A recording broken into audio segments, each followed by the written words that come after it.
নমস্কার বন্ধুরা, আপনারা শুনছেন স্টোরি 2.0। আমাদের আজকের বিশেষ নিবেদন নির্যাতিতা। লিখেছেন গুনগুন বাসু। গল্প পাঠে লেখিকা স্বয়ং। মৌসুমীর ভূমিকায় দিশা, মৌসুমীর মায়ের ভূমিকায় অনন্যা, মৌসুমীর বাবার ভূমিকায় সৌমেন, অনন্তের ভূমিকায় সৈকত, অনন্তের মায়ের ভূমিকায় মধুরিমা, অনন্তের বাবার ভূমিকায় অরিজিৎ। শুরু করছি আজকের গল্প নির্যাতিতা। সকাল থেকে মৌসুমীর মনটা খুব খারাপ। কলেজে বলা হয়েছিল যে সবাইকে নিয়ে দার্জিলিং ঘুরতে যাওয়া হবে, কিন্তু মৌসুমীর বাড়িতে ওকে অনুমতি দিল না ঘুরতে নিয়ে যাবার জন্য। তাই সে উদাসীনভাবে বসেছিল। কলেজের শেষ বছর, তারপর কবে আবার বন্ধুদের সাথে সে যাবে তাই নিয়ে। বাইরে বৃষ্টি পড়ছে। ও বারান্দায় দাঁড়িয়ে বৃষ্টি দেখছিল। কিছু বৃষ্টির ছেটা ওর গায়ে লাগছিল। হঠাৎ ও অনুভব করল কেউ ওর কাঁধে হাত রাখলো। ও দেখল পিছন ফিরে, ওর মা। মা বলল, কিরে, কি হলো? মুখ বিষণ্ণ কেন? মৌসুমী কিছু বলল না। ওর মা বলল, আমি তোর মা, জানি তোর কি হয়েছে।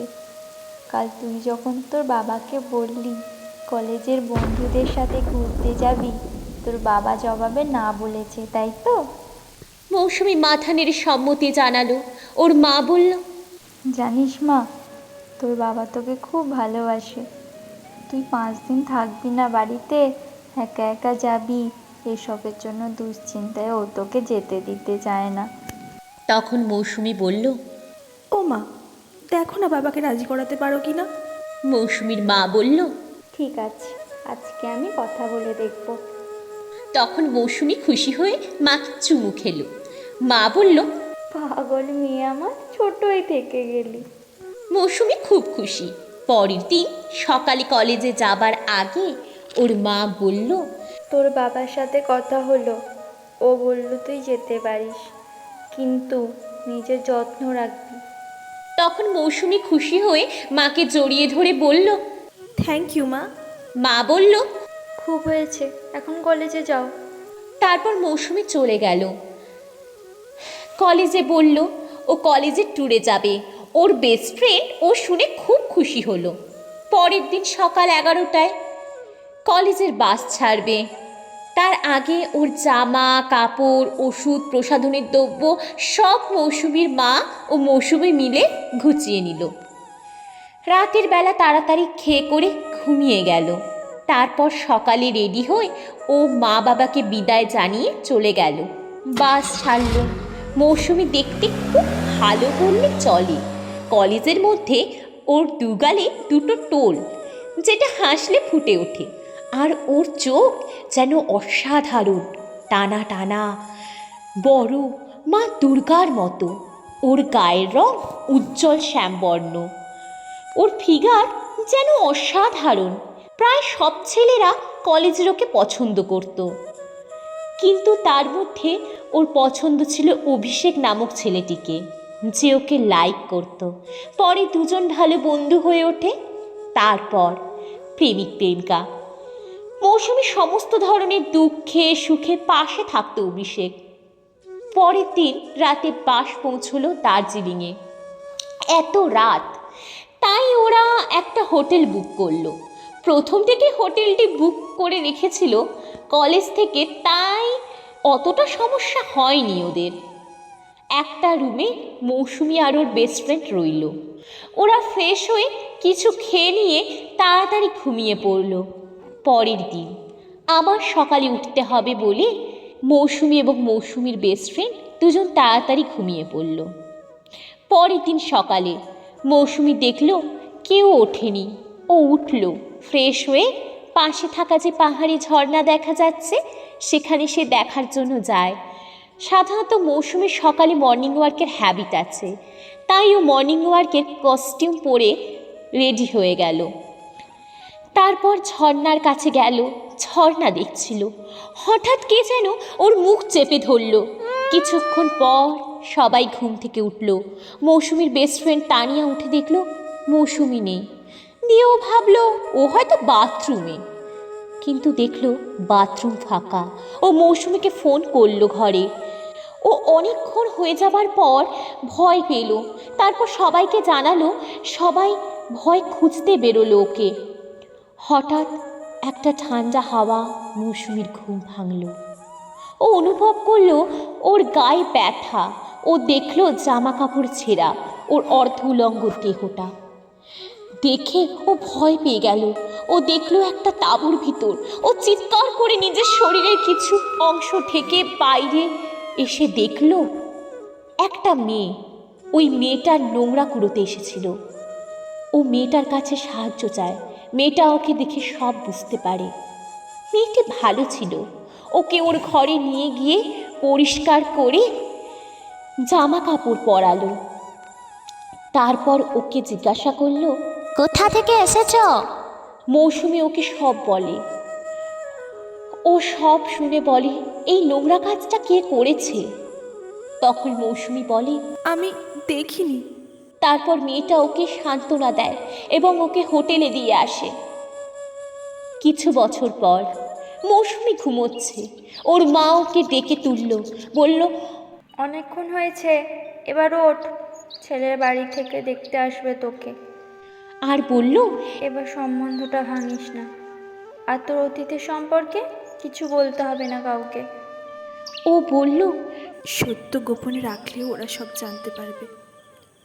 তুমি কি মনে করো মা, ওরা খোঁজ নেবে না? ওরা খোঁজ নেবে। তখন সত্যিটা ঠিকই জানতে পারবে। ওর মা বলে, যাকগে, তুই কিছু বলবি না।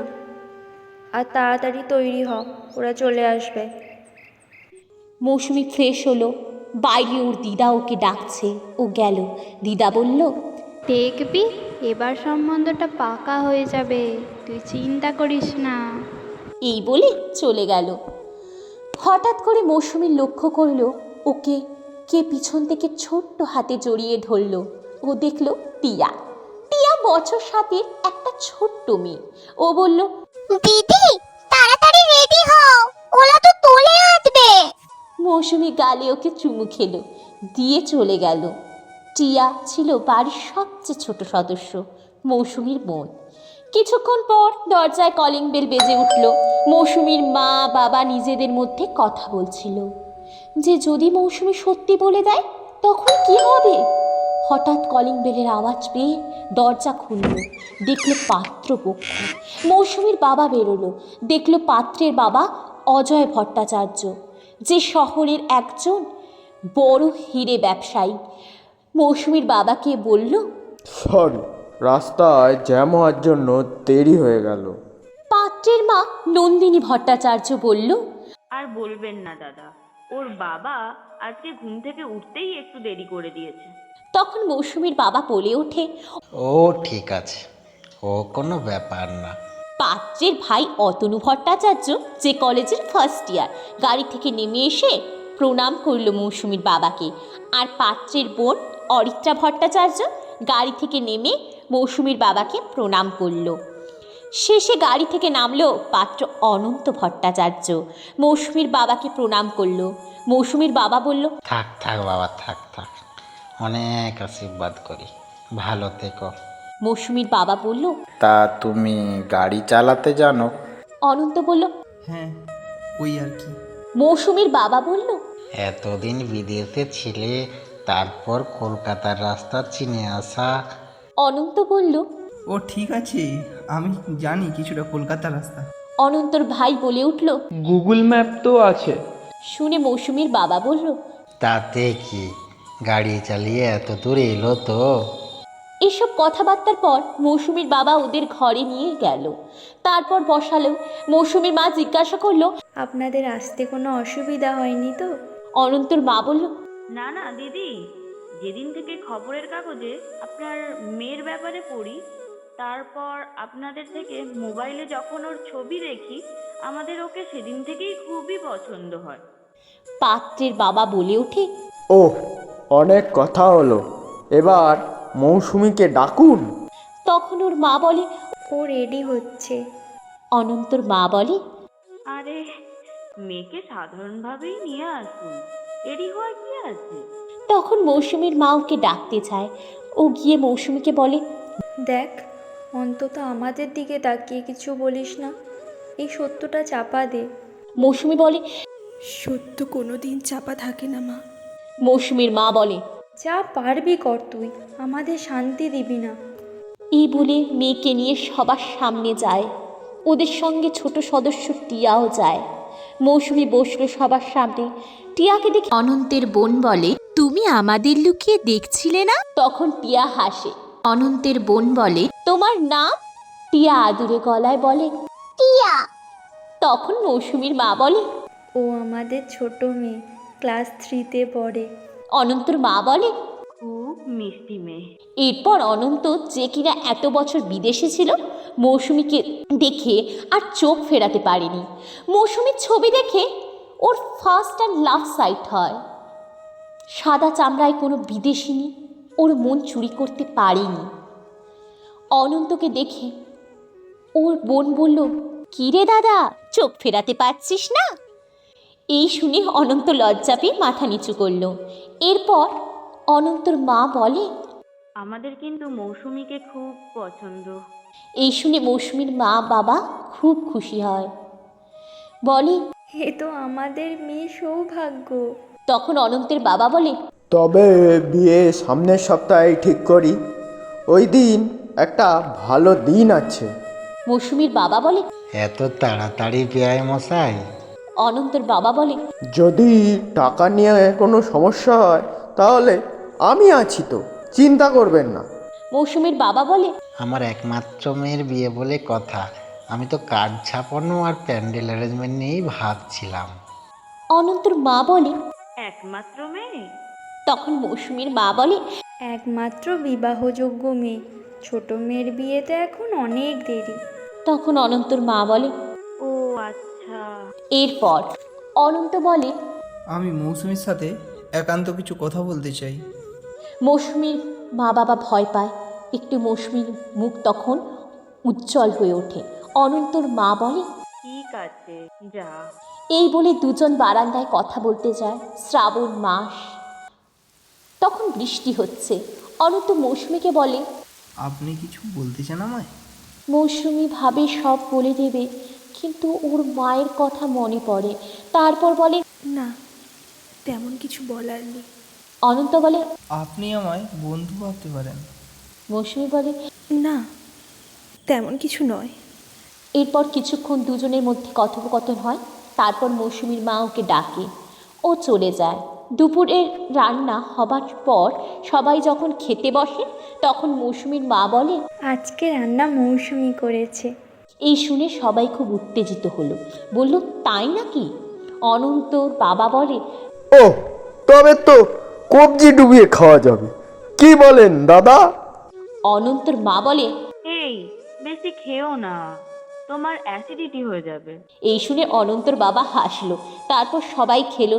মৌসুমীর রান্না সবার খুব পছন্দ হলো। তারপর দুপুরে বিশ্রাম নেবার সময় অনন্ত বারবার মনে হচ্ছিল যে মৌসুমী কিছু লুকোচ্ছে, তাই বারান্দায় দাঁড়ালো। মৌসুমী তখন বারান্দায় যায় জামা কাপড় শুকিয়েছে কিনা দেখতে। অনন্তর সঙ্গে চোখে চোখ পড়ে। মৌসুমী হেঁটে চলে যাচ্ছিল।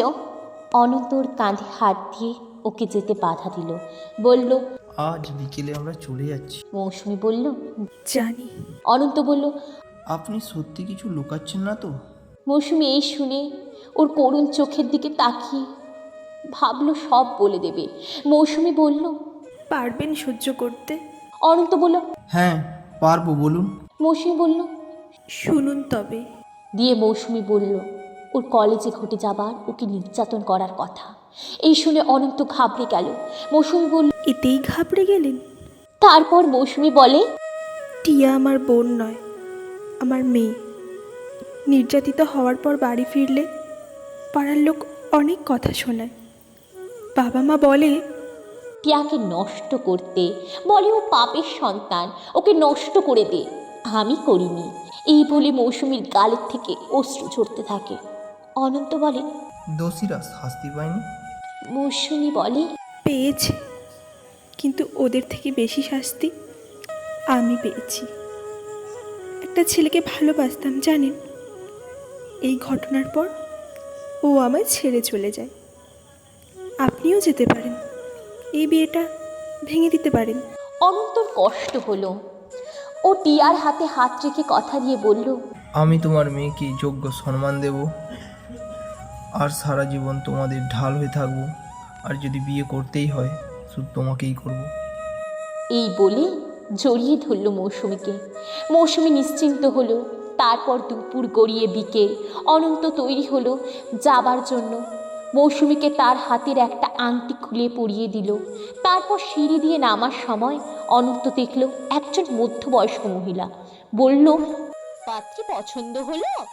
অনন্ত মাথা নেড়ে সম্মতি জানালো। মহিলা বলল, জানো বাবা, আমি মৌসুমীর কাকিমা। মৌসুমী ভালো মেয়ে না, টিয়া ওর বোন না, ওর মেয়ে। অনন্ত বলল, নিজের ভাবনা বদলান, আর 1 সপ্তাহ পর আমি এ বাড়ির জামাই হব। এই বলে বেরিয়ে গেল। তারপর সবাইকে বিদায় জানিয়ে ওঠার সময় দেখে বারান্দায় মৌসুমী দাঁড়িয়ে। অনন্তকে দেখে হাসলো আর গাড়িয়ে উঠল। মৌসুমীর চোখ দিয়ে তখন জল গড়িয়ে পড়ছে। তারপর অনন্তরা সপরিবারে বাড়ি চলে গেল। পরে মৌসুমীর বাবা মা ঘরে চলে এলো। এরই মাঝে টিয়া হেসে হঠাৎ মৌসুমীকে জড়িয়ে ধরল। মৌসুমী টিয়াকে কোলে তুলে নিয়ে দাঁড়িয়ে রইল বারান্দায়। তখনও মৌসুমী অঝোর ধারায় কেঁদেই চলল।